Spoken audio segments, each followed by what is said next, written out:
Hello guys, welcome back to my channel. और लेके आ गई हूँ मैं आप लोग के लिए एक और मजेदार सी सीरीज। इसका नाम है revenge of a twin sister. वैसे तो आपको नाम से ही स्टोरी का अंदाजा हो गया होगा, मगर मैं फिर भी बताती चलूं कि ये स्टोरी है दो सिस्टर्स की, जिसमें से एक का हस्बैंड उसका कत्ल कर देता है, तभी दूसरी सिस्टर सामने आती है। तो चलिए बढ़ते हैं इस इंटरेस्टिंग के ड्रामा के फर्स्ट सीन की तरफ। फर्स्ट सीन में एक जेंटलमैन को दिखाया जाता है जो कि काफी एक्साइटेड होते हैं और वो ड्राइविंग कर रहे होते हैं। ड्राइविंग करते हुए वो काफी खुश होते हैं, सिंगिंग करते हैं। वो अपनी बेटी वाइफ को बोलते हैं कि आई लव यू। जब वो अपनी वाइफ को बोलते हैं कि मेरे पास तुम्हारे लिए एक सरप्राइज है, जिसपे उसकी वाइफ उसका शुक्रिया अदा करती है। एक सीन में उसको दिखाया जाता है जब उसने अपनी वाइफ की आंखों पे हाथ रखे होते हैं और उसको यूं ही आगे की तरफ लेके जा रहा होता है। तभी वो उसकी आंखों पर से हाथ हटाता है। जब उसकी वाइफ देख के काफी खुश होती है, तभी वो उसको पीछे से हक करते हुए कहते हैं कि हमारी 5th एनिवर्सरी है आज, और मैंने तुमसे प्रॉमिस किया था कि मैं तुम्हें स्टारी स्काई दिखाऊंगा, तो मैं इसलिए तुम्हें लेके आया। जिसपे वो बोलती है कि जब लोगों की डेथ हो जाती है तो वो आसमान में सितारे बन जाते हैं ना, मेरे बाबा भी मुझे आसमान पर से देख रहे होंगे। इसके जवाब में वो कहते हैं कि मैं तुम्हें जल्दी तुम्हारे बाबा से मिलवा लूंगा। जिसपे वो हैरान होती है और वो कहता है कि तुम देखती जाओ। कहता है कि तुम परेशान मत हो, मैं तुम्हारा रास्ता साफ कर लूंगा, तुम सीधा जाके अपने बाबा से ही मिलना। जिसपे वो कहती थी कि ये सरप्राइज देना था आपने मुझे, आप मुझे कत्ल करना चाहते हैं। वो दोनों खड़े यूं ही बातें कर रहे होते कि तभी सामने से एक और लड़की आती है और उसको बोलती है कि इसमें कोई भी हर्ज नहीं कि तुम मर जाओ, क्योंकि तुम अब हमारी किसी भी काम की नहीं रही। तभी वो अपने बैग से एसिड निकालती है और उसको बोलती है कि तुम जानती हो कि मुझे तुम्हारा ये चेहरा कितना नापसंद था। तभी वो एसिड लेके उसके फेस पे फेंक देती है और इसके साथ ही लिंजॉन उसको एक दिक्का देके नीचे फेंक देता है। इसके बाद उन दोनों को दिखाया जाता है जब सब रिपोर्टर्स उनसे शन की डेथ के बारे में पूछते हैं और वो लोग काफी ड्रामा करते हुए बताते हैं कि ये सब मेरी गलती है, ये मैंने ही किया। अगर उस दिन मुझे वो काम ना पड़ता और मुझे अचानक ना जाना पड़ता तो वो यूँ सुसाइड ना कर, मैं ही उसका ख्याल रखने में नाकाम हुआ, तभी तो उसने सुसाइड किया। वो सारा ब्लेम उसी पे डालते हुए खुद को यूं ही मासूम जाहिर कर रहे थे। सब रिपोर्टर्स के दरमियान एक लड़की खड़ी होती है जो कि ये सारी बातें सुन रही होती है और उसने एयरपोर्ट से निकलते हुए उसने स्क्रीन पे देख लिया था। हेडलाइन चल रही होती है कि शन की डेथ हो गई और उसको पता चलता है कि ये तो उसकी सिस्टर है। तभी वो जानने के लिए आई थी कि आखिर क्या रीजन है उसकी सिस्टर की डेथ के पीछे। तभी शन की सिस्टर किसी को कॉल करके बोलती है कि मुझे लिन जियान की सारी डिटेल्स चाहिए। वो खड़ा रिपोर्टर्स को आंसर कर रहा था कि तभी उसकी नजर सामने उस लड़की पे पड़ी और उसको लगा कि वो शन है। तभी मिसू पास पड़ा नीडल पकड़ते हुए कहती है कि मैं खुद को खत्म करने लगी हूँ, अगर मेरी बहन नहीं रही तो मेरे जीने का क्या फायदा। फिर इंसान उसको संभालते हुए वो दोनों यूं ही नौटंकियां कर रहे होते हैं। तभी वो सबको बोलते हैं कि आप लोग जाए, मैंने इसको संभालना है। वो दोनों यूं ही नौटंकियां करते हुए सबको भेज देते हैं। इसके बाद मिसू को दिखाया जाता है जो कि शन के रूम में बैठी उसी की पिक्चर पकड़े उसको बोल रही होती है कि तुम चाहे जितनी रिच और प्रिटी क्यों ना हो जाओ, मैंने अपने हाथों से तुम्हें खत्म किया। अब अगर तुम आत्मा बन के भी मेरे पीछे पड़ोगी तो तुम्हारी वो शक्ल नहीं रहेगी जो पहले थी। वो बैठी यही सब बातें कर रही होती है कि इतने में लिंसवान आते हैं। वो पिक्चर रखते हुए फौरन से उसके पास आती है, उसके करीब जाते हुए बोलती है कि लिंसवान आज से सिर्फ मेरा है और जू सिर्फ तुम्हारी। जिस पे लिंसवान उसे बोलते है कि तुम्हें शन के सेफ का पासवर्ड पता है। इस पे जू मजाक उड़ाते हुए कहती है कि लोग इतने अच्छे होते हैं, मरने से पहले अपना पासवर्ड लिख जाते हैं, शन से तो ये भी नहीं हुआ। जिस पे लिंसवान उसको बोलती है कि तुम तो उसकी बेस्ट फ्रेंड थी, तुमने क्यों नहीं लिया पासवर्ड उसका। जिस पे जू उसको टॉन्ट करते हुए कहती है कि तुम भी उसके बिलवेड हस्बैंड थे, तो तुमने क्यों नहीं लिया उसका पासवर्ड। वो खड़ी यही बातें कर रही होती है कि लिंसवान मुसलसल शन के पिक्चर को देख रहा होता है। जिसपे जू से पूछती है कि तुम क्या उसे देखे चले जा रहे हो, लगता है बहुत याद आ रही है। जिसपे लिंसवान उसको बोलता है कि शट अप, मुझे बस ये टेंशन है कि आज दिन को मैंने शन को देखा था। जिसपे जू बोलती है कि तुम्हारा दिमाग तो सेट है, तुम तो जानते हो कि हमने उसे इतनी ऊंचाई से गिराया था, ये कैसे हो सकता है कि वो बच गई हो। तो यूं ही परेशान खड़ा होता है जब जू से बोलती है कि तुम परेशान मत हो, उसके सेफ का पासवर्ड का मैं कुछ कर लूंगी। इसके बाद शन की ट्विन सिस्टर को दिखाया जाता है जो कि बाहर बारिश में घूम रही है और वो यही सोच रही होती है कि सिस्टर तुम्हारे हस्बैंड और गर्लफ्रेंड उसकी इतने मासूम नहीं जितने वो बन रहे हैं, और मैं जानती हूँ कि आप मरी नहीं, आपको मारा गया है और मैं आपका ये बदला जरूर लूंगी, और तुम देखती जाओ मैं करीन के साथ करती क्या हूँ। नेक्स्ट डे रिंजो को दिखाया जाता है जो कि फूलों का बुके लाके शन की ग्रेव पे रखता है। तभी वो दिखावा करते हुए उसको बोलता है कि तुम मुझे ऐसे छोड़ के गई जैसे तुम मुझसे प्यारी नहीं करती थी, तुम्हें ऐसा नहीं करना चाहिए था। तभी पीछे से मिस जुआ, प्लीज शन तुम वापस मत आना, मैं तुम्हारी चालाकी और मकारियों से पहले ही बहुत तंग आ चुकी थी और बहुत मुश्किल से मुझे तुमसे ये छुटकारा मिला है। और वो फूल लाके उसकी ग्रेव पे रख देती है। तभी एक एक करके सब लाके अपने फूल उसकी ग्रेव पे रखते हैं कि एक आंटी लाके उसके ग्रेव पे फूल रखती है जो कि काफी रो रही होती है। तभी पीछे से एक आदमी बताता है कि शन को बचपन से ही इसी ने संभाला है, इन्हीं के हाथों में बड़ी हुई, तभी उनको काफी बड़ा सदमा लगा है। ये सारे वर्कर यही बात कर रहे होते हैं कि शन इस कंपनी की वाहिद मालकिन थी, जिसकी डेथ हो गई है। अब इस कंपनी का कोई वारिस नहीं है और इस कंपनी के काफी काम था जो कि पेंडिंग है। इंसान कहता है कि यहाँ पे मेरी वाइफ की डेथ हुई है और मुझे नहीं लगता कि मुझसे ज्यादा कोई भी दुखी हो यहाँ पर,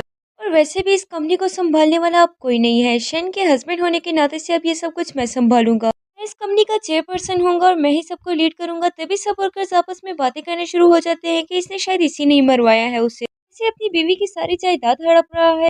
सब खड़े यही बातें कर रहे होते कि तभी पीछे खड़ी आंटी उसको बोलती है कि ये क्या बात हुई, अभी तो उसको दफनाए हुए एक दिन भी नहीं हुआ और आप लोग ये बातें करनी शुरू हो गई। लिंजो काफी चालाकी से कहते हैं कि मैं चाहता हूँ कि सब बातें उसके सामने क्लियर हो जाएं। इसके साथ ही वो पूछती है कि अगर किसी को कोई और मसला है तो वो भी मुझे बताए, जिसपे सब लोग उसके डर से बारी बारी कहते हैं कि हम भी एग्री करते हैं और इसी तरह सभी एग्री होते हैं। तभी उनके पीछे एक लड़की को दिखाया जाता है जिसमें हाथ में अम्ब्रेला तभी उसके पीछे एक लड़की को दिखाया जाता है जिसने हाथ में अम्ब्रेला पकड़ी होती है और वो कहती है कि मुझे है ऑब्जेक्शन। जब सब वर्कर पीछे मुड़ के देखते हैं कि ये कौन है और वो देखते हैं कि सामने शन खड़ी होती है और सब बहुत डर जाते हैं और उनको लगता है कि ये उसकी आत्मा आ गई है। डर की वजह से सब पीछे की तरफ गिर जाते हैं। तभी वो आगे बढ़ते हुए लिंजो के पास आती है और उसको बोलती है कि इतना अरसा हो गया मैंने तुम्हें देखा नहीं। मिज़ू फौरन से लिंजो को पकड़ लेती है कि मुझे बहुत डर लग रहा है, ये कैसे जिंदा हो गई वापस। लिंजो उससे पूछता है कि तुम कौन हो लड़की, जिसपे वो कहती है कि गौर से देखिए डियर हस्बैंड, मैं आपकी वाइफ। शिनजू से बोलती है कि मेरे हस्बैंड ने तो मुझे पहचानने से इनकार कर दिया, मगर मेरी बेस्ट फ्रेंड का क्या कहना है, जिसपे जू काफी डर रही होती है। शैन उनका एटीट्यूड समझते हुए उनको कहती है कि मैं जिंदा हो गई हूँ, मुझे तो लगता है आप लोगों को खुश होना चाहिए था, मगर आप सब तो काफी दुखे नजर आ रहे हैं। जो उसकी ग्रेव पर से फूल उठा के उससे उसको फेंकते हुए कहती है कि जाओ यहाँ से। तभी निंजो उसके करीब आते हुए कहता है कि और उसको बोलता है कि मुझे ये तो कंफर्म है कि शैन मर गई है, मगर तुम ये बताओ कि तुम हो कौन। इसमें सामने खड़ी लड़की सोच रही होती है कि जितने यकीन के साथ ये बता रहा है लगता है इसी ने मारा है। वो उसको बोलती है कि तुम खुश क्यों नहीं हो, जिसपे लिंजो कहते हैं कि मुझे लगता है कि मुझसे ज्यादा खुश यहाँ पे कोई भी नहीं होगा, मगर मसला ये है कि मैं बहुत अच्छे से जानता हूँ कि शैन की डेथ हो चुकी है और तुम सिर्फ उसकी एक हमशक्ल हो सकती हो और कुछ भी नहीं। सब वर्कर्स आहिस्ता से नॉर्मल हो रहे होते हैं और वो कहते हैं कि इसका साया बन रहा है तो ये लाजमी कोई और ड्रामा कर रही होगी, ये आत्मा नहीं है। शैन लिंजो को यकीन दिलाने के लिए उसको वो डेट बताती है जब वो लोग फर्स्ट टाइम मिले थे, उस सारे सीन के बारे में बताती है। तभी पीछे खड़ा वर्कर बोलता है कि ये बिल्कुल भी वो नहीं है, वो तो मर चुकी है और ये उसकी हमशक्ल ही होगी। जिसपे शैन बोलती है कि तुम सबको क्या जल्दी है मेरे मरने की, जो बार बार मरे जाने की बात कर रहे हो। सामने खड़ा लिंजो उसको बोलते है कि तुम्हें क्या लगता है कि तुम उसकी तरह शक्ल ले होगी और ये सारी कंपनी और उसकी सारी जायदाद तुम हड़प कर लोगी, और अगर तुम कहती हो कि तुम शैन हो और तुम हर बात जानती हो तो तुम मुझे ये बताओ कि 7 दिन पहले तुम्हारे एक लवर ने सुसाइड किया था, चलो उसके बारे में मुझे बताओ, अगर तुम शैन हो तो तुम लाजमी वो जानती होगी। जिसपे वो फौरन से अपना सर पकड़ते हुए कहती है कि मुझे बहुत दर्द हो रहा है और जिस एक्सीडेंट की तुम बात कर रहे हो लगता है ये काफी पेनफुल है क्योंकि मुझे सर में काफी तकलीफ शुरू हो गई है। वो यही बात कर रही होती है कि अचानक से वो लिंजो का हाथ पकड़ते हुए कहती है कि हस्बैंड आपको तो याद होगा मुझे किसी ने देखा तो नहीं दिया ऊंची जगह से। मेरे पास खड़ी जो काफी डर जाती है। तभी लिंजो दिल ही दिल में सोचता है कि अगर तुम आत्मा हो या शैन हो तो मैं देख ही लूंगा, और अगर तुम्हें खेलने का इतना ही शौक है तो चलो आप खेलते हैं। जब लिंजो उसके हाथ पे हाथ रखते हुए कहते हैं कि तुम परेशान क्यों हो, मेरे होते हुए तुम्हारे साथ कोई ऐसा कैसे कर सकता है। और इस दिन जब हमें तुम्हारी सुसाइड की खबर मिली तो मैं और जू फौरन से पहुंच गए थे, वहाँ हमारे अलावा और कोई नहीं था, और तुम्हें परेशान होने की बिल्कुल भी जरूरत नहीं, मैं तुम्हारे साथ हूँ और तुम्हें कुछ भी नहीं होने दूंगा। वो उसकी मकारियां समझते हुए उसका हाथ हटाते हुए कहती है कि मुझे कुछ आराम करना है, और उसके साथ ही वो वहाँ से चल पड़ती है। तभी वो पीछे मुड़ते हुए कहती है कि मैं काफी दिन एब्सेंट रही जिसकी वजह से काफी हलचल हो गई होगी कंपनी में, कल तमाम शेयर होल्डर्स के लिए एक मीटिंग होगी और मैं उम्मीद करती हूँ आप सब टाइम पे अटेंड करें। और इसके साथ ही वो वहाँ से चली जाती है और सब वर्कर्स भी जाने लगते हैं। तभी लिंजो दिल ही दिल में सोच रहा है कि तुम जो भी कोई हो मैं तुम्हें यूँ आसानी से अब छोड़ूंगा तो नहीं। जो लिंजो के करीब आते हुए कहती है कि मुझे तो ये लड़की शक्ल से ही काफी मकार लग रही है, ये झूठ बोल रही है, हमारे साथ खेल खेल रही है। इस पे लिंजो उसे कहते हैं कि तुम परेशान मत हो, तुम देखते जाओ मैं इसके साथ करती क्या हूँ। और इसके साथ ही लिंजो एक कॉल मिलाता है। शैन की ट्विन सिस्टर घर पे आती है जब उसकी आंटी उसे बोलती है कि तुम कौन हो, प्लीज मुझे सच सच बता दो क्योंकि तुम शैन तो बिल्कुल भी नहीं हो, तो बचपन से मैंने ही पाल पोस के बड़ा किया और मैं बहुत अच्छे से जानती हूँ कि तुम वो नहीं हो।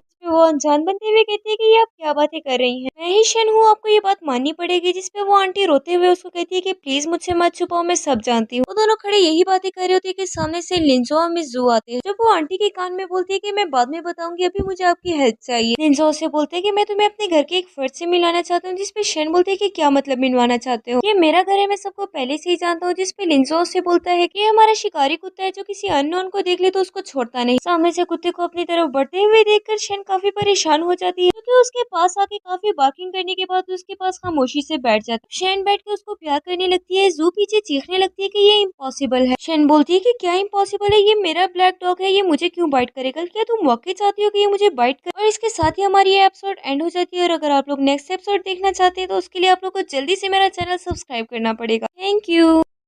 हेलो एवरीवन, तो बढ़ते हैं अपने सेकंड पार्ट की तरफ, जिसके स्टार्ट में ही शैन की ट्विन सिस्टर को दिखाया जाता है जो कि बैठ के डॉगी को प्यार कर रही होती है। तभी पीछे जू और लिंजो खड़े यूं ही परेशान हो रहे होते हैं कि डॉग ने इसको बाइट क्यों नहीं की। शैन उनको बोलती है कि तुम लोग जानते नहीं हो कि मेरा डॉग सिर्फ अननोन लोगों को बाइट करता है। फिर लिंजो बात बदलते हुए कहते हैं कि उसने तुम्हें बहुत मिस किया था, तभी मैंने उसको बुलवाया कि ताकि तुमसे मिल ले। शैन उसको प्यार करते हुए भेज देती है और वो तभी वो खड़ी होती है कि सामने से उसकी मदर इन लॉ और सिस्टर इन लॉ आती है। उसकी मदर इन लॉ आते ही कहती है कि तुमने तो सुसाइड कर लिया था ना, तुम तुम वापस क्यों आ गई मुंह उठा के। जिसपे उनकी सिस्टर इन लॉ बोलती है कि ये हमारे भाई का पीछा कभी नहीं छोड़ेगी। जिसपे शेन उसे कहती है कि मैं मर के आपको डिसअपॉइंट नहीं करना चाहती। जिसपे उसको काफी गुस्सा आता है, तभी वो बढ़ के उसको एक थप्पड़ मारना चाह रही होती है कि शेन उसका हाथ पकड़ लेती है। उसका हाथ पकड़ते हुए एक जोरदार थप्पड़ उसके फेस पे रसीद करती है, तभी उसकी सिस्टर इन लॉ आगे बढ़ती है कि वो उसे भी एक जोरदार थप्पड़ दे देती है। शेन उनको बोलती है कि आप सब मेरे घर में रह रहे हैं, तो यहाँ पे आप लोग को एक डिसिप्लिन के साथ रहना होगा। पास खड़ी जो ये सारा ड्रामा देखती है, तभी वो चीखने लग जाती है कि ये शेन बिल्कुल भी नहीं है, वो कभी भी ये हरकतें नहीं करती थी। शेन की ट्विन सिस्टर इस बात पे काफी हंसती है और उसको बोलती है कि मैं मना करूँ तुम लोग को मेरे साथ बदतमीजी करने पे, तो तुम लोग को लगेगा मैं शेन नहीं हूँ। तभी लिंजो आगे बढ़ता हुआ मामले को संभालता हुआ उसको कहते हैं कि आज ही शेन आई है, वो काफी थकी हुई होगी, उसको आराम करने दे। जिसपे उसकी ट्विन सिस्टर उसका हाथ पीछे करते हुए उसको बोलती है कि जी बिल्कुल आप इसी तरह से जान छुड़ा सकते हैं, और वो उनको छोड़ के अंदर की तरफ बढ़ती है। उसके जाते ही शेन की सिस्टर चीखने लग जाती है कि ये शेन नहीं है, वो कभी भी इस तरह बिहेव नहीं करती थी। जिसपे लिंजो अपने हाथ में पकड़ा पल जू की तरफ बढ़ाते हैं, उसको बोलते हैं कि डीएनए टेस्ट के लिए भिजवाओ। ये कल शेयर होल्डर की मीटिंग से पहले उसकी रिपोर्ट आनी चाहिए, और तुम देखना मैं इसका कैसे चमड़ा देता हूँ। नेक्स्ट मॉर्निंग शेन की ट्विन सिस्टर को दिखाया जाता है जो कि मीटिंग रूम में इंटर होती है, और वो देखती है कि सब वर्कर्स पहले से ही मीटिंग के लिए बैठे होते हैं। वो बैठते ही सबसे पहले सबको सॉरी बोलती है कि सॉरी मेरी एब्सेंस की वजह से आप सबको काफी डिस्टर्बेंस हुई होगी, और फाइनली मैं आ गई हूँ, तो आज की मीटिंग को कंटिन्यू करते हैं। और मीटिंग स्टार्ट करने से पहले सबसे पहले मैं अपने हस्बैंड का शुक्रिया अदा करना चाहूंगी, इसने एज अ प्रेसिडेंट कंपनी को बहुत अच्छे से संभाला, क्योंकि अब मैं वापस आ चुकी हूँ, तब इनको इतनी मेहनत करने की जरूरत नहीं। जिस पे लिंजा को काफी गुस्सा आता है, मगर वो बर्दाश्त करता है। तभी वो मजीद बताना शुरू करती है कि मैं इस कंपनी की ऑनर हूँ, और आज से प्रेसिडेंट की पोजीशन मैं खुद ही संभालूंगी। मैं Shen Jian as a owner, वो आगे बात करने ही लगती है कि तभी एक वर्कर खड़ा हो जाता है, और वो बोलता है कि आपके पास क्या प्रूफ है कि आप ही है शेन। इसके साथ ही दूसरा वर्कर खड़े होते हुए कहते हैं कि शेन को तो 7 दिन हो गए मरे हुए, तुम कहाँ से आ गई। इस पे एक एक करके सभी वर्कर खड़े होकर उसको बोलते हैं कि आप कैसे प्रूव करेंगी कि आप ही शेन है। तभी फ्लैशबैक में दिखाया जाता है जब मिस जू ने सब वर्कर को पहले ही गाइड किया हुआ था कि ये शेन नहीं है, और मीटिंग के दौरान हमने उनको रंगे हाथों पकड़ना है। शेन की ट्विन सिस्टर बड़ी तसल्ली से उनकी बातें सुनने के बाद कहती है कि चले मैं तो प्रूव नहीं कर सकती, आप लोग बताएं आप लोग कैसे प्रूव करेंगे कि मैं शेन नहीं हूँ। तभी लिंजो कहता है कि मेरे पास एक तरीका है जिससे ये पता चल जाएगा कि तुम शेन नहीं हो। और इसके साथ ही 2 आदमियों को दिखाया जाता है जो कि एक बड़ा सा बॉक्स आके टेबल पे सामने रख लेते हैं। लिंजो खड़े होते हुए सबको बताता है कि जैसे कि आप सभी जानते हैं कि इस सेफ में शेन ग्रुप के सारे इंपॉर्टेंट डॉक्यूमेंट्स लॉक हैं, जिसका पासवर्ड सिर्फ शेन ही जानती थी, और अगर तुम वाकई शेन हो तो तुम भी ये पासवर्ड जानती होगी। तो चलो सबके सामने ये सेफ ओपन करके प्रूव कर दो कि तुम ही शेन हो। ये बात सुन के सब वर्कर एग्री हो जाते हैं कि हाँ ये तरीका सही है, इस तरह से हम भी जान जाएंगे कि ये लड़की है कौन। लिंजा उसे कहते हैं कि चलो सेफ खोलो। तभी जू बोलती है कि पहले तो तुम प्रेसिडेंट बनी बैठी हुई थी, अब बताओ इतना डर क्यों रही हो, तुम्हारा रंग क्यों इतना पीला हो रहा है। शेन जू से बोलती है कि इस तरह के चौंसले आजमा के तुम लोग को लगता है कि तुम लोग मुझे हरा दोगे, तो ये तुम लोग की सोच है। तभी पास मैनेजर बैठा बोलता है कि तुम तो शेन इसलिए नहीं हो क्योंकि वो इतनी बदतमीजी से बात तो कभी नहीं करती थी, और स्पेशली अपनी फ्रेंड जू से तो कभी भी नहीं। जिस पे शेन बोलती है कि लोगों की पर्सनैलिटी अचानक से चेंज हो जाती है, और इसका ये मतलब तो नहीं कि आप लोग उसको मानने से ही इनकार कर दें, और अगर मैं तुम्हें जानने से इनकार कर दूं कि मैं तुम्हें नहीं जानती, तो तुम क्या करोगे। इस पे सब वर्कर्स कहते हैं कि ये फजूल बातें छोड़ो, जल्दी से सेफ ओपन करो, हमें बातों में मत उलझाओ।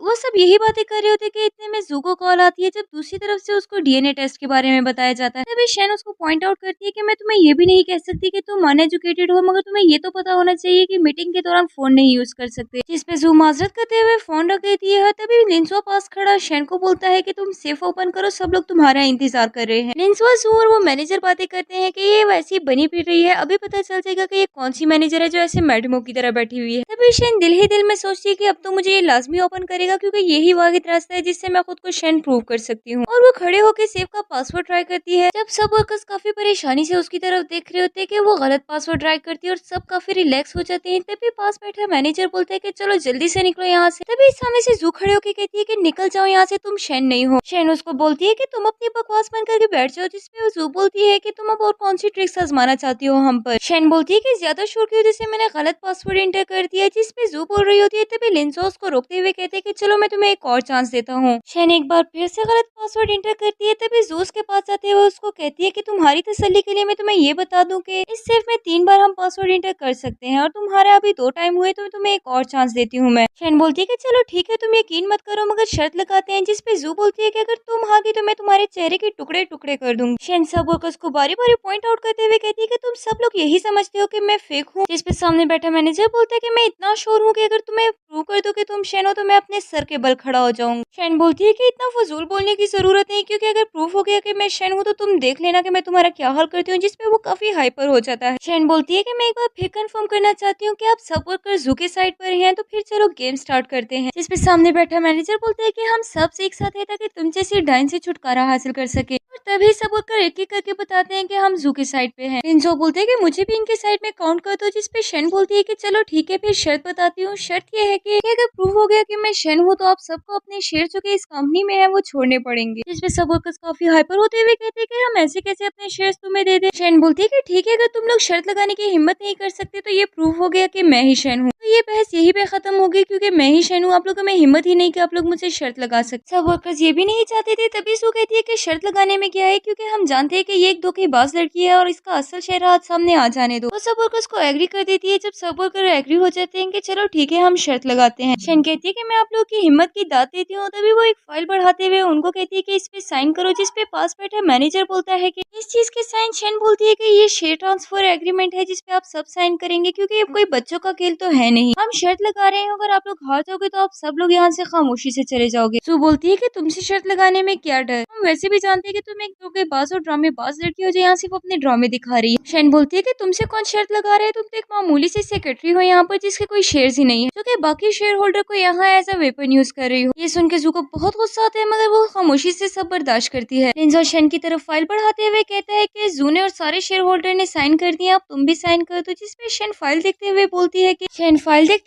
है कि तुम भी इस कंपनी के वर्कर हो और तुम्हारे भी इसमें शेयर्स हैं, तो तुम्हें भी साइन करने चाहिए। यहाँ पे मेरे लिए सब वर्कर्स बिल्कुल इक्वल है, और अगर बाकी सब ने साइन कर लिया तो तुम्हें भी साइन करने होंगे। लिंजा को काफी गुस्सा आता है, मगर वो खामोशी से फाइल खोल के जल्दी से साइन कर लेता है। लिंजा जल्दी से फाइल खोल के साइन कर देता है और वो उसको दिल में काफी बुरा भला कह रहा होता है। तभी आगे पीछे बैठे वर्कर्स सभी काफी डर रहे होते हैं कि ऐसे ना ये सेफ ओपन कर दे और हम अपने शेयर से हाथ धो बैठे। लिंजा शैन को बोलता है कि चलो ओपन करो। तभी शैन ट्राई करती है और इसके साथ ही उसका सेफ ओपन हो जाता है। शैन दिल ही दिल में खुश हो रही थी कि उसने रैंडमली अपनी मम्मा की बर्थ डेट इंटर की और इसके साथ ही सेफ ओपन हो गया। सब वर्कर्स को काफी गुस्सा आता है, वो अपने सर पकड़ के बैठ जाते हैं कि ये क्या हो गया, हम तो बैठे बैठे अपने शेयर से हाथ धो बैठे। मैनेजर फौरन से जू के पास आता है, कहते हैं कि ये सारा ड्रामा इसी ने रचाया हुआ था, हमें इसी ने बताया था कि ये शैन नहीं है। जू कहती है कि ये शैन नहीं है, अगर ये शैन होती तो ये पहली बार में पासवर्ड ओपन कर देती है, इसको तीसरी मर्तबा में कैसे पता चला। शैन बोलती है कि आप लोग की बस ये डिमांड थी कि मैं सेफ ओपन कर दूं, और वो मैं ओपन कर चुकी हूँ और आप लोग साइन भी कर चुके, तो आप लोग मेरा कुछ भी नहीं बिगाड़ सकते। सब वर्कर्स एक एक करके जू पे बरस रहे होते हैं कि हमारे शेयर रिटर्न करो, ये सब ड्रामा हम तुम्हारे कहने पे कर रहे थे। इस सारे मामले में लिंजा जो कि बिल्कुल खामोशी से बैठा होता है, शैन उसके हाथ पे हाथ रखते हुए बोलती है कि डार्लिंग आप क्या कहना चाहेंगे इस बारे में। लिंजा कहते हैं कि मामला अभी खत्म नहीं हुआ, टेस्ट रिपोर्ट रहते हैं। तभी वो खड़े होकर बुलाता है और एक लड़का एंटर होते हुए टेस्ट रिपोर्ट देता है। सब वर्कर्स काफी रिलैक्स हो जाते हैं कि अगर ये प्रूफ हो गया इस डीएनए टेस्ट से कि तुम शैन नहीं हो तो तुम्हें यहाँ से जाना पड़ेगा। सब वर्कर्स काफी रिलैक्स हो जाते हैं और वो मैनेजर कहता है कि फौरन से ओपन करो। तभी लिंजा फाइल ओपन करके देखता है कि डीएनए टेस्ट रिपोर्ट भी यही प्रूफ करती है कि वो शैन है। जिसपे लिंजा सब काफी परेशान हो जाते हैं कि ऐसा कैसे पॉसिबल है। जिसपे शैन उसके हाथ से रिपोर्ट खींचते हुए उसको कहती है कि अपनी आंखें फाड़ फाड़ के देख लो, ये मैं ही हूँ। और वो दिल ही दिल में सोचती है कि कितने बेवकूफ है, मैं और शैन तो आइडेंटिकल ट्विंस थे, हमारा डीएनए तो सेम ही होना है। और ये देखते ही जू काफी डर जाती है और वो फौरन से लिंजा के करीब आते हुए कहती है ये तो वापस आ गई है, हम दोनों को छोड़ेगी नहीं जो हम दोनों ने इसके साथ किया था। इसपे लिंजा कहती है कि तुम परेशान ना हो, और सब वर्कर्स को भी यकीन आ जाता है कि वो शैन है। वो फौरन से उसके सामने जमीन पे गिर पड़ते हैं और माफिया मांगते हैं कि प्लीज हमें माफ कर दो, हमने बहुत बड़ी गुस्ताखी कर दी है। वो सब यूं ही जमीन पे बैठे हुए उससे अपने शेयर्स वापस मांग रहे होते हैं। जिसपे शैन बोलती है कि तुम सबने मेरी शनाख्त पे उंगली उठाई है, मैं तुम लोग को कभी माफ नहीं करूंगी। सब वर्कर्स उसके बाद लिंजा और जू पे परस पड़ते हैं कि तुम दोनों की वजह से हम अपने शेयर से हाथ धो बैठे, हमें कुछ भी नहीं पता, तुम लोग ही हमारे शेयर्स रिटर्न करो। जिसपे लिंजा काफी हाइपर होते हुए कहता है कि मेरे भी अपने शेयर्स इसे ही खोए हैं जिस तरह तुम लोगों ने। जब शैन उसके करीब होते हुए उसकी तरफ फाइल बढ़ाते हुए कहती है कि ये ले आपके सारे शेयर्स, हम तो मिलके बस सिर्फ एक छोटा सा मजाक कर रहे थे सबके साथ। जिसपे वर्कर्स काफी हाइपर हो जाते हैं और मैनेजर लिंजा को एक दो मुक्के भी दे देता है। जिसपे शैन उसको संभाल लेती है। तभी सब वर्कर्स कहते हैं कि मारो इसको जिसने हमारे साथ इतना बड़ा धोखा किया। जिसपे शैन उन सबको पीछे करते हुए कहती है कि पीछे हट जाओ, इसके बाद कोई भी हाथ ना लगाए, नहीं तो मैंने अभी पुलिस को कॉल कर देनी है। जब सब वर्कर्स काफी गुस्से में होते हैं और मैनेजर कहते हैं कि अभी तो हम जा रहे हैं, मगर हम दोबारा वापस जरूर आएंगे इस सब बातों के बारे में पूछने के लिए। और इसके साथ ही वो सब वहाँ से निकल जाते हैं और हमारी एपिसोड यहीं पर एंड हो जाती है। और अगर आपको स्टोरी पसंद आई हो तो प्लीज प्लीज प्लीज मेरा चैनल सब्सक्राइब करना मत भूलिएगा। Thank you.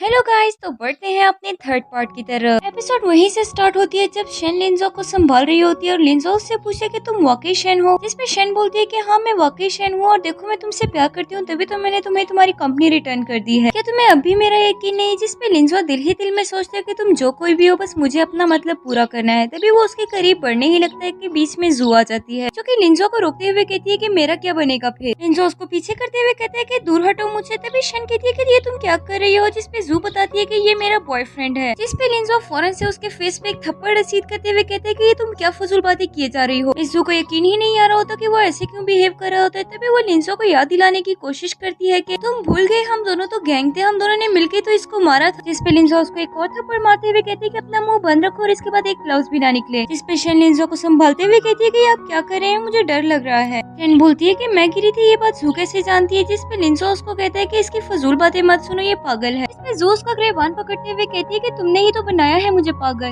लिंजो उससे बोलते हैं कि तुम्हारे पास क्या सबूत है इन सब बातों का। जिसपे वो कहती है कि सबूत मेरे पास है, सबूत इस सब का। जू लिंजो को समझाने की कोशिश करता है। जब लिंजो उसको बोलता है कि अगर तुमने इसके बाद एक भी फजूल बात की तो मैं भूल जाऊंगा तुम मेरी वाइफ की फ्रेंड हो। जिसपे शेन आगे बढ़ते हुए कहती है कि मैं ऐसी फ्रेंड्स नहीं रखती जो कि औरों के हस्बैंड पे गंदी नजर रखे। एक सीन में शेन को दिखाया जाता है जो कि हॉस्पिटल में पड़ी होती है और उसका फेस सारा कवर्ड होता है। तभी उसको सामने स्क्रीन पे एक लड़की अपने हस्बैंड के साथ नजर आती है और वो काफी परेशान हो जाती है और वो रोने लगती है कि तभी नर्स आ जाती है। नर्स उससे पूछती है कि क्या हुआ। जिसपे वो बताती है कि ये लड़की कौन है, मेरे हस्बैंड के साथ क्या कर रही है, ये सब क्या हो रहा है। इस पे नर्स उसे संभालते हुए जल्दी से स्क्रीन ऑफ कर देती है और उसको कहती है कि तुम आराम करो, तुम्हें आराम की जरूरत है। और इसके साथ ही वो चली जाती है। दूसरी तरफ शेन की ट्विन सिस्टर को दिखाया जाता है। जब वो शेन की ग्रेव पे खड़ी होती है तभी उसका सेक्रेटरी उसके पास खड़े होते हुए उसको बोलता है कि मुझे समझ में ये नहीं आया कि आपने सारे शेयर्स उठा के लिंजो को क्यों दे दिए। जिसपे वो बताती है कि मैं चाहती हूँ कि मैं उसको आसमान पे पहुंचा के जमीन पे गिराऊं, बिल्कुल वैसे ही जिस तरह उसने मेरी सिस्टर के साथ किया। वो बोलती है खैर तुम ये सब छोड़ो, ये बताओ कि तुम कुछ डिटेल्स लेके आए। जिसपे वो उसकी तरफ एक सल्फ्यूरिक एसिड की बोतल पकड़ाते हुए कहता है कि ये रही वो बोतल जो उन्होंने उसके फेस पे फेंका था। वो हाथ में बोतल लेते हुए कहती है कि मेरा अंदाजा बिल्कुल ठीक है, उन्होंने सिर्फ मेरी बहन को मारा नहीं बल्कि काफी टॉर्चर भी किया है और अब तुम देखते जाओ कि मैं इनके साथ करती क्या हूँ। नेक्स्ट सीन में मिस जू को दिखाया जाता है जो कि एक रेस्टोरेंट में बैठी इंतजार कर रही होती है कि तभी सामने से शेन आके बैठते हुए उसे बोलती है कि आज तुम्हें क्या याद आ गई मिलने की। जिसपे मिस जू बताती है कि मैं तुमसे माफी मांगना चाह रही थी जो मैंने तुम्हारे साथ किया। जू बोलती है कि मैं बहुत अकेले हो गई हूँ, मेरी कोई फ्रेंड भी नहीं है, मैं क्या करूँ। शेन बोलती है कि अच्छा ठीक है, मैं तुम्हें माफ कर दूंगी, मगर तुम्हें पहले मुझे सब कुछ सच सच बताना होगा कि उस रात क्या हुआ था। सो दिल ही दिल में खुश होते हुए कहती है कि तुम वाकई नहीं जानती कि उस रात क्या हुआ था। जिसपे शेन कहती है कि नहीं। जिसपे जूस को बोलती है कि चलो तुम ड्रिंक करो, मैं तुम्हें आहिस्ता आहिस्ता स्टोरी सुनाती हूँ। शेन परेशान होते हुए कहती है तुमने ड्रिंक में कहीं पॉइजन तो नहीं ऐड किया। जिसपे जू काफी चालाकी से कहती है कि अच्छा तुम इतनी इनसिक्योर हो तो ये लो मेरा गिलास ले लो। शेन अपना गिलास खाली करते हुए उसको बोलती है कि चलो अब जल्दी से मुझे स्टोरी सुनाओ। जब जू उसकी तरफ बढ़ते हुए कहती है कि तुम्हारी बहुत लंबी जिंदगी है, तुम मर क्यों नहीं जाती। जब शेन उसे कहती है कि तुमने कुछ मिलाया हुआ था ड्रिंक में, तभी वो खड़े होने की कोशिश करती है और वो चकरा के गिर जाती है। गिरते ही मिस जू किसी को कॉल करते हुए कहती है कि मुझे 4 गैंगस्टर्स चाहिए। तभी वो खड़े दिल ही दिल में सोच रही होती है कि मैं तुम्हें वहां पहुंचा दूंगी जो तुम डिजर्व करती हो। इसके बाद जू को दिखाया जाता है जब उसने सामने चेयर पे एक वीरान सी जगह में शेन को बांधा होता है। शेन बेहोश होती है। तभी जू को बोलती है कि तुम शेन फैमिली की एक अमीरजादी थी और मुझ जैसी गरीब लड़की को तुमने दोस्त बना के मुझ पे कोई एहसान तो बिल्कुल भी नहीं किया और मैं तुम्हें इतना सख्त नापसंद करती हूँ, बिल्कुल किसी सुई की तरह चुभती हो तुम मुझे। फिर उसका फेस हाथ में पकड़ते हुए कहती है कि तुम्हारा ये चेहरा ये तो मुझे सबसे ज्यादा गंदा लगता है। उस रात जो तुम्हारे साथ हुआ तुम मेरी काफी मिन्नतें कर रही थी, मगर मुझे तुम बहुत बुरी लगती हो, मैं तुम्हें किसी सूरत भी बर्दाश्त नहीं कर सकती और मैंने आज भी तुम्हारे लिए काफी स्पेशल सा गिफ्ट तैयार किया हुआ है। वो यही बोल रही होती है कि तभी शेन आंखें खोलते हुए उसको बोलती है कि क्या गिफ्ट। इस तरह अचानक से बोलने पर जू काफी डर जाती है और वो पीछे की तरफ गिर पड़ती है। सू पूछती है कि तुम बेहोश नहीं हुई। जिसपे शेन कहती है कि मैं काफी थक गई हूँ एक्टिंग कर करके। तभी शेन उसे बताती है कि तुम्हारी आने से पहले ही मैंने वो कॉफी एक्सचेंज कर ली थी। मिसू काफी घबरा जाती है और वो कहती है कि ऐसा नहीं हो सकता। तभी वो चकराती है। शेन अपने हाथ खोलते हुए उसके करीब आती है और उसको बोलती है कि अच्छा तो वो तुम ही हो जिसने मुझे मारने की कोशिश की थी। शेन जू को उसी तरह चेयर से बांध देती है जिस तरह जू ने शेन को बांधा हुआ था। जू बोलती है कि ये बहुत गलत बात है। शेन कहती है कि क्या गलत बात है, तुम्ही ने तो मुझे कॉफी के लिए बुलवाया था, ऐसा है कि नहीं, और तुम ही थी ना जिसने ड्रग मिलाया हुआ था उस कॉफी में और फिर तुम खुद ही पी गई। इस सब में मेरी क्या गलती है, और वैसे भी तुमने मुझे यहाँ पे क्यों बुलाया हुआ था। तभी जू को याद आ जाता है कि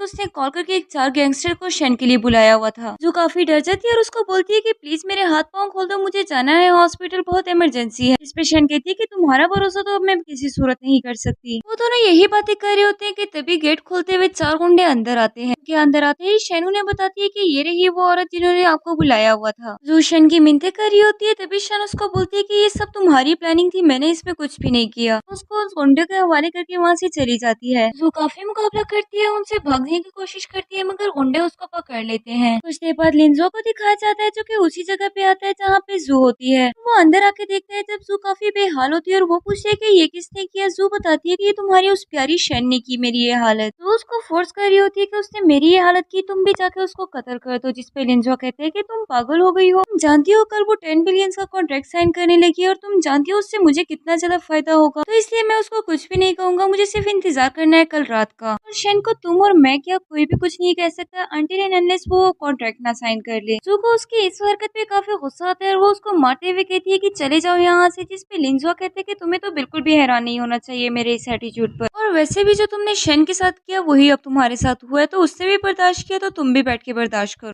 लिंजो उसको यूं ही रोता हुआ छोड़ के वहाँ से चला जाता है। जू उसको काफी आवाजें देती है मगर वो रुकता नहीं। नेक्स्ट सीन में लिंजो घर पे आता है जब शन उसका कोट उतारते हुए देखती है कि उसके स्लीव पे ब्लड का निशान होता है। जब शन अनजान बनते हुए बोलती है कि ये आप क्या बातें कर रहे हैं, तभी लिंजो उसका हाथ पकड़ते हुए कहते हैं कि ज्यादा अनजान बनने की जरूरत नहीं है, बहुत अच्छे से जानती हो कि मैं क्या बात कर रहा हूँ। शन अनजान बनते हुए कहती है कि ये आप क्या बातें कर रहे हैं, मुझे तो कुछ भी नहीं समझ आ रहा। जिसपे लिंजो उसे बताता है कि जब लिंजो उसे बताने लगता है कि उस 4 गैंगस्टर्स को किसने भिजवाया था, तुम पहले तो इतनी वैसी नहीं थी, अब तुम्हें क्या हो गया है। जब शन इंतहाई धीमी आवाज में उसे कहती है कि पहले मैं बेवकूफ थी जिसको तुमने एक अंधेरे में रखा हुआ था, जिसको ये समझ नहीं थी कि मना कैसे करते हैं। तभी शन बात अधूरी छोड़ते हुए कहती है कि हम उन फजूल लोगों को क्यों डिस्कस करें, हम अपना रिलेशनशिप क्यों खराब करें, चले आए हम खाना खाते हैं। वो लिंजो को लेकर टेबल तक आती है। जब उनकी सारी फैमिली डाइनिंग टेबल पे बैठ जाती है, उसकी मदर इन लॉ बोलती है कि शुक्र है तुम्हें भी ये सेंस आई कि तुम्हारा हस्बैंड कुछ खाता पीता भी है, तुमने उसके लिए कुछ बनाने की जहमत करी। तभी वो अपना हाथ बढ़ाती है कि शन उसका हाथ रोकते हुए कहती है कि अभी नहीं, ये लिंजो के लिए बनाया गया है तो वही स्टार्ट करेगा। जब उसकी मम्मा काफी माइंड करती है और शन उसको इग्नोर करते हुए कहती है कि लिंजो ट्राई करें प्लीज। तभी लिंजो ढक्कन हटाता है जिसपे एक डॉल पड़ी होती है जिसके आंखों से खून निकल होता है और सब काफी डर जाते हैं। तब लिंजो उसे पूछते है कि ये सब क्या है और शन बताने लगती है कि आज जू ने मुझे बताया हमारे दरमियान एक बेबी था,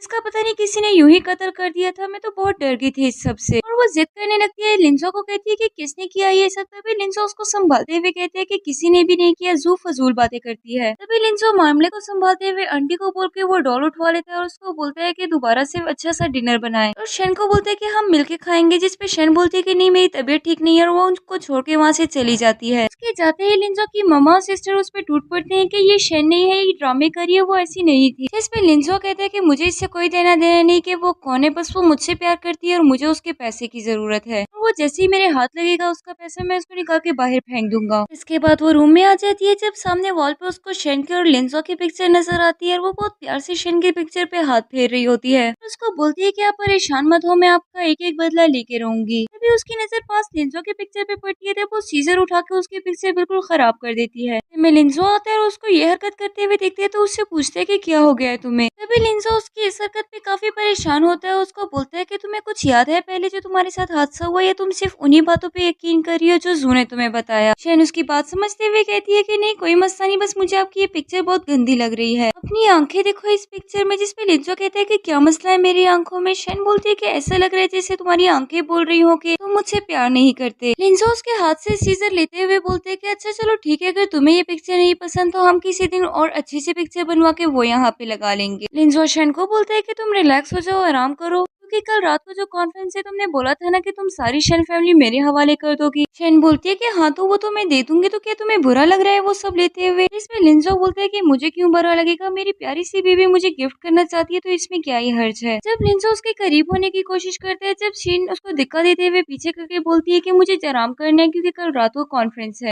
हेलो गाइस, तो बढ़ते हैं अपने नेक्स्ट सीन की तरफ। एपिसोड के स्टार्ट में शन को दिखाया जाता है जब वो हॉस्पिटल में बैठी होती है और डॉक्टर उसके फेस से सारी पट्टियां हटा रहा होता है। सब हटा के डॉक्टर उसके हाथ में मिरर पकड़ाता है। जब शन अपना फेस मिरर में देखती है तो वो डॉक्टर को बोलती है ये तो मैं नहीं हूँ। डॉक्टर उसे बताती है कि जब तुम हमारे पास आई थी तुम्हारा फेस सल्फ्यूरिक एसिड से डैमेज हो गया था, इसकी वजह से हमें तुम्हारी सर्जरी करनी पड़ी और अब तुम्हारा यही फेस है। ऐसा बिल्कुल भी पॉसिबल नहीं था कि मैं तुम्हारा पिछला फेस ठीक कर देता, इसलिए हमें तुम्हारी सर्जरी करनी पड़ी। शन बोलती है कि मुझे हुआ क्या था, जिसपे डॉक्टर उससे पूछते है कि तुम्हें वाकई बिल्कुल भी नहीं याद कि तुम्हें क्या हुआ था। शन बोलती है कि मैं कौन हूँ, कहाँ से आई हूँ, मैं सब कुछ जानती हूँ, मगर मैं वहाँ से गिरी कैसे ये मुझे बिल्कुल भी याद नहीं आ रहा।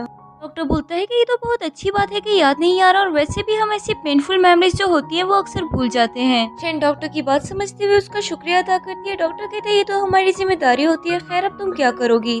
डॉक्टर पूछता है कि अब तुम क्या करोगे, जिसपे शेन बोलती है कि मैं वापस जाना चाहती हूँ। डॉक्टर बोलता है कि अब तो काफी लेट हो चुका है, मैं तुम्हें कल डिस्चार्ज करूंगा। शेन ओके बोल देती है और डॉक्टर वहाँ से चला जाता है। नेक्स्ट सीन में लिंजो के सिस्टर और मदर को दिखाया जाता है जब वो दोनों किचन में ब्रेकफास्ट तैयार कर रहे होते हैं। वो सब जानते थे कि शेन को मैंगो से एलर्जी है, तभी वो ब्रेकफास्ट में ढेर सारे मैंगोस डाल देते हैं ताकि उससे जान छूट जाए। थोड़ी देर में लिंजो और शेन आके ब्रेकफास्ट के लिए बैठ जाते हैं। जब उसकी सिस्टर उसके लिए ब्रेकफास्ट ले आती है, शेन उसका शुक्रिया अदा करके ब्रेकफास्ट स्टार्ट कर देती है। तभी वो मैंगोस खाने लगती है। तभी वो चीख पड़ती है कि इसने इतने मैंगोस खा लिए, इसको एलर्जी क्यों नहीं हुई। शेन तो एक पीस भी खा लेती थी तो उसको एलर्जी हो जाती थी। लिंजो उसकी प्लेट लेके उसमें चेक करते हैं, जब कोई काफी मैंगोस होते हैं तो लिंजो भी उसे बोलता है कि तुम हो कौन। इस पे वो बोलती है कि मैं शेन ही हूँ। जिसपे उसकी सिस्टर चीखने पड़ जाती है, अगर तुम शेन होती तो तुम अभी हॉस्पिटल में पड़ी होती। कहती है कि तुम वाकई चाहती हो कि मैं मर जाऊँ, और वैसे भी आज रात मेरी काफी इंपॉर्टेंट मीटिंग थी तो मैं कोई भी रिस्क नहीं ले सकती। तभी वो पीछे से एक छोटी सी बोतल निकाल के सामने रखते हुए कहती है कि मैंने पहले ही एंटी एलर्जिक खा ली थी। इस बात पे सब काफी शर्मिंदा हो जाते हैं और उसकी मामा कहती है कि ये तो है ही पागल, तुम माइंड मत करो, बस बैठ के नाश्ता कर लो। तब उसे समझाने की कोशिश करता है कि बस जाने दो ये बात। जिसपे शेन बोलती है कि ऐसे कैसे जाने दूं मैं ये बात। शेन के हाथ में एंटी एलर्जिक कैप्सूल्स होते हैं जो कि सारे उस सिस्टर के बाउल में डाल देती है। सब लोग उसे मना कर रहे होते हैं, उसको बोलते हैं कि उसको एलर्जी है इन कैप्सूल से, वो मर जाएगी, तुम मारना चाहती हो मेरी बहन। इसपे शेन लिंजो को बोलती है कि मैं उसको मारना नहीं चाहती, बस मैं उसको एक सबक सिखाना चाहती हूँ। जब उसकी मामा काफी बोल रही होती है तभी वो उसको एक दिक्कत देके पीछे फेंक देती है। फौरन से अपनी मामा को संभालती है और शेन लिंजो को बोलते हैं देखो ना, आपकी मामा मुझे हिट करना चाह रही थी। दोनों शेन से बोलती है कि आप ऑफिस चली जाएं, आप लेट हो रही हैं। जिसपे शेन बोलती है कि हाँ मैं वाकई बहुत लेट हो रही हूँ, लेकिन मैं तब तक नहीं जाऊंगी जब तक ये मैटर सॉल्व नहीं हो जाता। आज तो इतनी बड़ी मीटिंग है, मैंने अपनी सारी कंपनी लिंजो के नाम कर देनी थी, मगर अगर ये मैटर सॉल्व नहीं हुआ तो मैं यहाँ से नहीं हिलूं। शेन अपना फोन उठा के मीटिंग कैंसिल ही करने लगती है। तभी लिंजो उसको रोकते हुए कहता है कि तुम बेफिक्र हो जाओ, मैं देखता हूँ इसे। लिंजो नोनो को फोर्स कर रहा होता है कि ये सारे कैप्सूल खा लो, जिसको ना चाहते हुए भी वो जबरदस्ती खा लेती है। सामने बैठी शेन ये सब एंजॉय कर रही होती है। तभी उसको याद आ जाता है जब आंटी ने उसे बताया था कि ढेर सारे मैंगोस लेके आई है और वो लाजमी आपको टॉर्चर करने के लिए लाई होगी, क्योंकि वो जानती है कि शेन को एलर्जी है। और खाते ही नोनो की तबीयत काफी खराब हो जाती है। जब उसकी मामा काफी परेशान होते हुए लिंजो को बोलती है कि फौरन से एम्बुलेंस को बुलाओ। ये सब शेन काफी एंजॉय करके वहाँ से चली जाती है। नेक्स्ट सीन में रियल शेन को दिखाया जाता है जो कि कंपनी के बाहर आती है और वो अंदर जाने की कोशिश कर रही होती है। तभी गार्ड उसको रोकते हुए बोलता है कि कौन हो तुम, आउटसाइडर्स नहीं अलाउ। जब वो बोलती है कि मैं शेन हूँ तो गार्ड उसको कहता है कि मैं यहाँ पे 10 साल से काम कर रहा हूँ, मैं बहुत अच्छे से जानता हूँ कि कौन शेन है और नहीं, और यहाँ तंग मत करो, जाओ यहाँ से। गार्ड बताता है कि शेन तो अंदर बैठी हुई है और तुम क्या बात कर रही हो, यहाँ कोई भी आके कह दे कि मैं शेन हूँ तो मैं उसको अंदर जाने दूंगा। इसमें वो प्रूव करते हुए काफी कुछ बताती है, अपने बाबा का नाम, अपने फ्लोर का और अपने रूम का नंबर, हर चीज बताती है, मगर गार्ड उसकी एक भी नहीं सुनता। जब गार्ड उसकी कोई नहीं सुनता तभी वो कंपनी में अंदर लोगों को जाते हुए रोक रोक के बोलती है कि मैं शेन हूँ। कुछ लोग तो उससे काफी डर जाते हैं। तभी गार्ड उसको रोकते हुए हिट करता है और वो पीछे जा गिरती है। तो ये जमीन पे गिरी पड़ी होती है कि इतने में इसकी ट्विन सिस्टर और लिंजो आते हैं।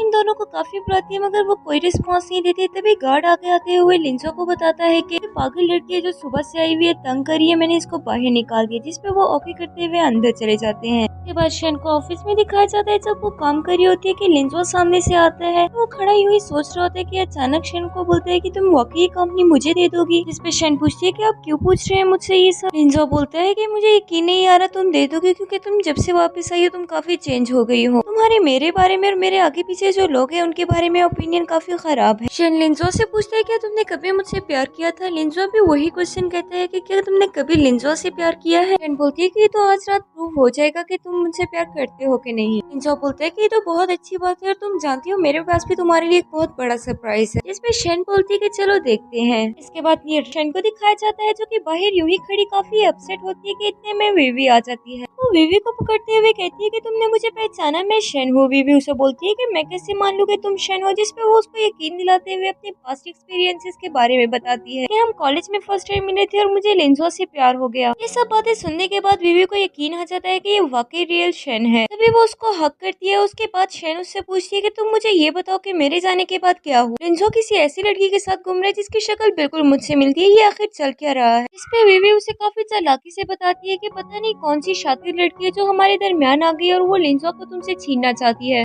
देखो ना, उसने मुझे भी कंपनी से निकाल दिया और पता नहीं वो आगे और क्या क्या कर डालेगी। शेन काफी परेशान होते हुए कहती है कि देखो ना, वो आ गई तो कोई मेरा यकीन भी नहीं करेगा, ऊपर से मेरी शक्ल भी बिल्कुल बदल चुकी है। रिव्यू से बोलती है कि तुम परेशान मत हो, तुम जानती हो आज रात को एक बहुत बड़ा इवेंट है, इस पे लिंजा, वो शातिर लड़की और सब बड़े स्टार्स होंगे, तो मैं तुम्हें अपने साथ वहाँ पर ले जाऊंगी। वहाँ पे तो मुझे लगता है कि तुम्हें अपनी बात समझाने में आसानी होगी। सबके सामने मैं ये प्रूव करूंगी कि असली शेन तुम हो और वो जो करी है वो सिर्फ एक ड्रामा है। शेन परेशान होते हुए कहती है कि ये सब कुछ ठीक तो रहेगा, जिसपे वो बोलती है कि तुम्हें मेरा यकीन नहीं, मैं तुम्हारी बेस्ट फ्रेंड हूँ। शेन उस बात से काफी मुतमईन हो जाती है और उसको बोलती है कि चलो रात को मिलते हैं। फिर के बाद पार्टी का सीन दिखाया जाता है जब नोनो अपनी मामा के साथ आती है और सब लोग उसको देख के हंस रहे होते हैं, उसका मजाक उड़ा रहे होते हैं। तभी वो छिड़ते हुए अपनी मामा से बोलती है कि ना सब लोग मुझ पे हंस रहे हैं। तभी उसकी मामा बोलती है कि तुम्हें क्या जरूरत थी यहाँ पे आने की आज। नोनो बोलती है कि मैं आज की रात कैसे मिस कर सकती थी, आज मैं उसकी बर्बादी का तमाशा खुद देखना चाहती हूँ। वो लोग खड़े यही बातें कर रहे होते हैं कि सामने से शेन और लिंजो आते हैं। शेन और लिंजो खड़े ड्रिंक कर रहे होते हैं कि तभी एक हैंडसम सा लड़का माइक में बोलता है कि ये आज इस सेरेमनी में होशिया चैम्बर ऑफ कॉमर्स अपने 10 मिलियन का ऑर्डर शेन फैमिली को देती है और इसके साथ ही वो शेन को स्टेज पे आने का बोलता है। स्टेज पे आते ही शेन अनाउंस करती है कि मैं अपनी कंपनी स्टेज पे आते ही शेन अनाउंस करती है कि ये 10 बिलियन का ऑर्डर लेने से पहले मैं ये अनाउंस कर दूं कि मैं अपनी कंपनी लिंजो को देने लगी हूँ। इसके साथ ही वो लिंजो को स्टेज पे बुला लेती है। आगे पीछे पार्टी में मौजूद सभी लोग बातें करनी शुरू हो जाती है कि इसने क्या फजूल हरकत की इस लालची इंसान को ये कंपनी देके। तो तीनों स्टेज पे खड़े होते हैं। तभी लिंजो कहते हैं कि मुझे भी अपनी वाइफ शेन से कुछ बातें पूछनी है। शेन उसके कान में बोलती है कि तुम घर जाके पूछ लेना, मगर लिंजो उसकी एक भी नहीं सुनता। जब लिंजो उसको सबके सामने कहते हैं कि जी इतने लोगों के तुमने शेयर्स हड़प लिए हैं, वो लोग क्या करेंगे तुम्हारे ख्याल में? इस बुढ़ापे में आके तुमने उनके शेयर्स छीन लिए, तुम्हें क्या लगता है कि वो लोग कैसे जिएंगे? जिसमें शेन बोलती है कि ये सब मेरा मसला नहीं, ये उनका पर्सनल प्रॉब्लम है। लिंजो बोलता है कि और मेरी फैमिली के बारे में क्या? ये सुनते ही उसकी मामा बोलने शुरू हो जाती है कि इसने तो आज मेरी हड्डियां तोड़ के रख दी है। खड़ी नोनो बोलती है कि एलर्जी की वजह से तो मेरी स्किन जल रही थी, सिर्फ इसकी वजह से। लिंजो कहते हैं कि तुम तो मेरी फैमिली को अपनी फैमिली समझती नहीं। शेन बोलती है कि अच्छा, तो ये सब बातें आपको आज पार्टी में याद आई, इसलिए कि आप मुझे शर्मिंदा कर सके। लिंजो बोलता है कि जो तुम्हारी हरकतें और एटीट्यूड है आजकल, मुझे नहीं लगता कि हमारा कोई फ्यूचर बन सकेगा, इसलिए मैं तुम्हें डाइवोर्स देना चाहता हूँ। बोलती है कि अच्छा, तो ये था आपका सरप्राइज। लिंजो बोलता है कि मेरे पास और कोई ऑप्शन नहीं सिवाय इसके कि मैं तुम्हें छोड़, क्योंकि सुसाइड के बाद तुम्हारी पर्सनैलिटी में काफी चेंजेस आ गई है जो मेरे बर्दाश्त में तो बिल्कुल भी नहीं है। क्लैपिंग करते हुए बोलती है कि अच्छा, तो आप वाकई जाना चाहते हैं? लिंजो बोलते है कि जी मैं जाना चाहता हूँ। तभी उसकी मम्मा आगे बढ़ते हुए उसको डाइवोर्स पेपर पकड़ाती है। बोलती है कि मैं तो कहती हूँ कि एक बार सोच ले, क्योंकि मैंने एक बार साइन कर लिया तो आप बहुत पछताएंगे फिर। जो बोलता है कि कभी भी नहीं, बस तुम जल्दी से साइन कर दो। साइन करते ही वो उससे पेपर लेके सब लोगों को दिखाते हुए खुशी से अनाउंस करता है कि फाइनली हमारी मैरिज खत्म हो गई, जो कि अब ये कंपनी भी मेरी है, तो इसको आइंदा के बाद शेन ग्रुप कोई भी नहीं कहेगा, इसका नया नाम जंक्शन ग्रुप होगा। तो खुशी से अनाउंसमेंट कर रहे होते हैं कि तुम सबको तुम लोग के शेयर्स भी वापस मिलेंगे और जब 10 बिलियन का ऑर्डर हमें मिलेगा, तुम लोग देखते जाओ मैं तुम लोग को कितना फैसिलिटेट करूंगा। उसकी ममा और सिस्टर खड़ी यही बातें कर रही होती है कि शुक्र है कि इस बला से जान छूट गई। शेन बोलती है कि चीजें छीनना तो कोई आपसे सीखे, जिस पे लिंजो उसकी तरफ मुड़ते हुए कहता है कि तुमसे कुछ भी बाय फोर्स नहीं लिया, तुमने अपनी खुशी से ये कंपनी मुझे दी है। लिंजो पास खड़े मिस्टर लिन को बोलते हैं कि चले आए, हम कॉन्ट्रैक्ट साइन कर लेते हैं। फिर वो दोनों पीछे जाके बैठ जाते हैं। जब मिस्टर लिन उसके आगे एक फाइल बढ़ाते हुए उसको बोलता है कि ये रहे। लिंजो कॉन्ट्रैक्ट पे साइन करने लगता है। तभी मिस्टर लिन उसको रोकते हुए बोलता है कि साइन करने से पहले एक बार गौर से पढ़ लो, क्योंकि ये आपके लिए नहीं, ये शेन फैमिली के लिए है। तभी शेन आगे बढ़ते हुए कहती है क्योंकि आप मुझे डाइवोर्स दे चुके हैं, तो अब आप शेन फैमिली के मेंबर तो बिल्कुल भी नहीं है, तो आप ये ऑर्डर एक्सेप्ट नहीं कर सकते। लिंजो को काफी गुस्सा आ रहा होता है, वो तो तप रहा होता है। उसको बोलता है कि तुमने जान के ऐसे ऑर्डर बनवाया, जिसपे शेन मासूमाना अंदाज से बोलती है कि शेन बोलती है कि मैंने ऐसा ऑर्डर क्यों बनाऊंगी, मुझे तो पता भी नहीं था कि आप आज मुझे डाइवोर्स देंगे। खड़ा मिस्टर लिन लिंजो को बोलता है कि आप इस कॉन्ट्रैक्ट पे तभी साइन कर सकते हैं अगर आप शेन से दोबारा शादी कर ले। शेन बोलती है कि क्या पता आप अगर तुम मेरे पाँव में पड़ जाओ तो मैं शादी के बारे में सोच सकती हूँ। लिंजो गुस्से से मिस्टर लिन को बोलता है कि जल्दी से अपने मैनेजर को कॉल करो, मैं उससे खुद बात करूंगा। लिन बोलते है कि इस सफेद पेपर पे जो इतना क्लियर क्लियर करके लिखा हुआ है आपको समझ में नहीं आ रहा। वो बोलते है कि 10 मिलियन का ऑर्डर है, ये कोई मजाक नहीं है। लिंजो की समझ में नहीं आ रही थी कि वो क्या करे। तभी वो शेन और उसको ब्लेम करते हुए बोलते है कि तुम दोनों ने पहले ये सब कुछ डिसाइड किया हुआ था। इसमें शेन बोलती है कि हम दोनों एक दूसरे को जानते हैं, मगर उस तरह से नहीं जो आप कह रहे हैं। तो गुस्से से बोलते है कि अगर तुम इतने ही इनोसेंट हो, जल्दी से अपने प्रेसिडेंट को बुलाओ। लिन बोलता है कि तुम वाकई चाहते हो कि मैं अपने प्रेसिडेंट को बुला लूं, जिसपे लिंजो कहते हैं कि हाँ बुला लो, ये प्रेसिडेंट प्लीज सीट पे आ जाए। तभी शेन को दिखाया जाता है जो कि मुड़ते हुए उस सीट पे जाके बैठ जाती है। ये देखते ही सब लोग काफी हैरान हो जाते हैं और लिंजो तो गुस्से में आकर मिस्टर लिन का ग्रेबान पकड़ लेता है। हमने खड़ी नोनो और उसकी मामा गुस्से में गड़बड़ा रही होती है कि ये दोनों चालाक मेरे बेटे को ऐसे नचा रहे हैं। और इसके बाद क्या हुआ ये जानने के लिए मेरा चैनल सब्सक्राइब करना बिल्कुल भी मत भूलिएगा। और इसके साथ ही हमारी एपिसोड एंड हो गई। Thank you.